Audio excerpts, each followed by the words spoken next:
Alright, so today we're going to be proving triangles similar. So we're not going to be worrying about polygons as much. We're actually going to be just worrying about triangles. Okay? Alright, so today we'll be talking about the types of postulates that you need to know. So in AA similarity postulate, which is very similar to what I just talked about before when we talked about AAA, except in this case you need one less A to know. If two angles of one triangle are congruent to two angles of another triangle, then the two triangles are similar and therefore proportional in their side lengths.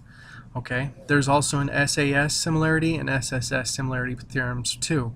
Now you have to understand those theorems do not use congruency. So no congruent, it's just proportional. So in other words, if two sides are proportional and one of the angles is congruent with another triangle, then we have similar triangles. Or if all three sides are proportional to each other, okay, then I have two similar triangles. Okay, so no congruency this time. Alright, now I do want to talk about a cool thing called indirect measurement. Okay, and I started marking this out ahead of time just so we could be able to see. So let me get rid of this first. Delete. There we go. Okay, so indirect measurement. Let's say you want to measure something. You can actually make two similar triangles by using a mirror, and you could MacGyver your way through this. Now for some of you guys who don't understand what MacGyver is, go YouTube MacGyver and just see the awesomeness of the 80s mullet that Richard Dean Anderson had. But you have to understand, he's one of the smartest TV characters you'll ever see, even though some of the stuff seems outlandish. It actually has some pretty solid science backing some of the time. Like for example, to stop an acid flow, you used a chocolate bar to actually stop the acid and make it coagulate and stop burning through stuff, so it's actually kind of cool. I checked that out with a science teacher. Alright, now as for this problem right here, enough about MacGyver. You can MacGyver your way through this, and there's a generation ahead of you guys that knows what MacGyver means. But MacGyver is using tools to your knowledge to make some pretty astounding leaps in logic.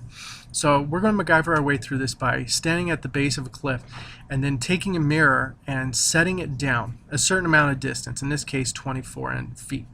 Okay, and we walk away and we keep looking at the mirror until we can see the top of the cliff. Okay, now we don't know how high the cliff is, but we do know how far we are from the mirror is from the cliff, and we do know how far we are from the mirror. Okay, and we know our height is 6 feet. Okay, all right, so what I can do is I can actually draw two triangles that are similar by the AA postulate. Okay, alright, because when I'm looking down at the mirror and it bounces up to this one, that means that these two angles are congruent. And these two angles are right angles, so guess what? I have AA, so these two triangles are therefore similar. I keep wanting to say congruent. Resist the urge, everyone.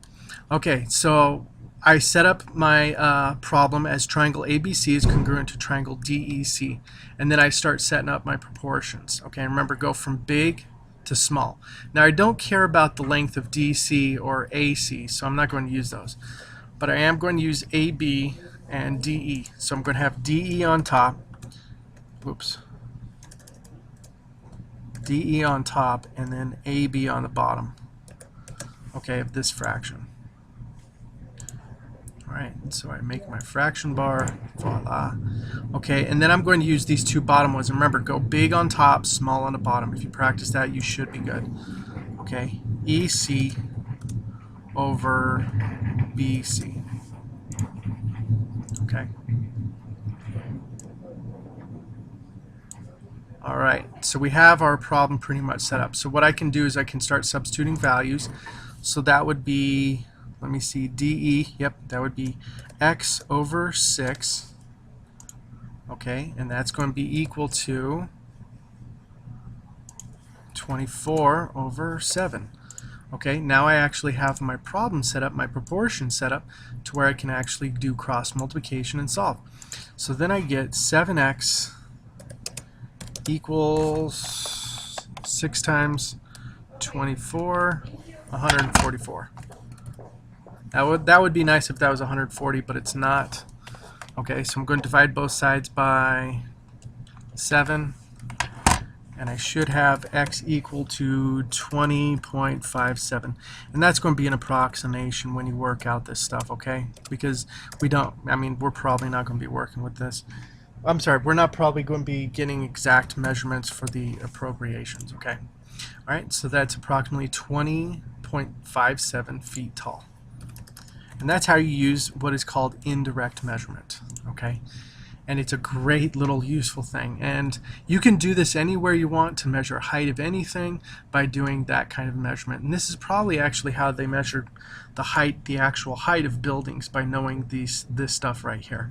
And it's really, really cool how you can make these type of triangles and actually work with it. So there's indirect measurement. And just remember, when you're proving triangles similar, you're going to be using AA tilde, SAS tilde, or SSS tilde, okay? And those are the two major ones. Good luck, and I will talk to you guys later. Bye.